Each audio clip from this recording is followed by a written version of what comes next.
I don't think many people read newspapers that are my age.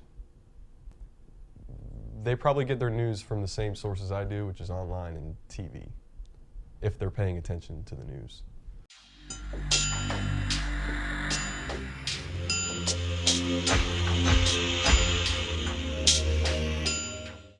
I don't read local newspapers because I don't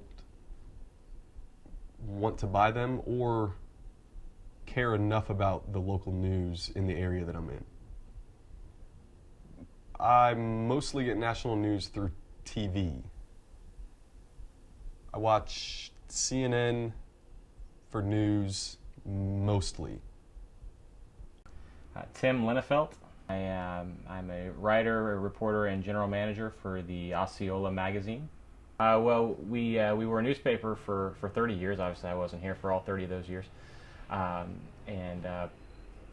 Just recently, we decided to make the switch to the monthly glossy, and also with the online content. With the idea being that, you know, a weekly newspaper in 1982 was really kind of cutting edge and really a valuable resource for Florida State fans across the country. But you know, with the advent of the development of the internet and just the flood of information available, a weekly newspaper really isn't, or wasn't as viable as it used to be. And so, you know, you got to try to keep up with the times a little bit, and that's really was, you know, I guess the main factor behind the switch. Let's say news breaks at 10 o'clock on a Tuesday morning. Well, you know, in the old days, newspapers, you'd read about it in that day, the next day's paper, unless, of course, you had an evening edition, but more often than not, it'd be in the next day's newspaper.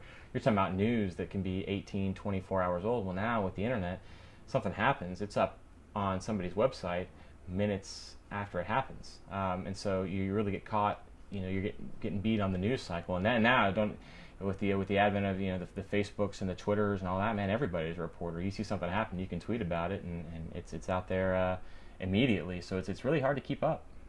I think what's keeping newspapers in business is the fact that there is still an older generation out there who relies on that and believes that that is the best resource for news.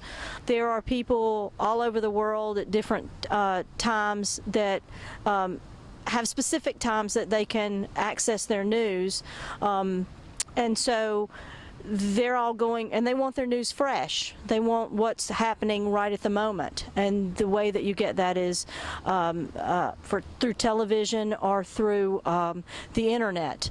Print doesn't change. Once it's the newspaper's on the shelf, it's old news.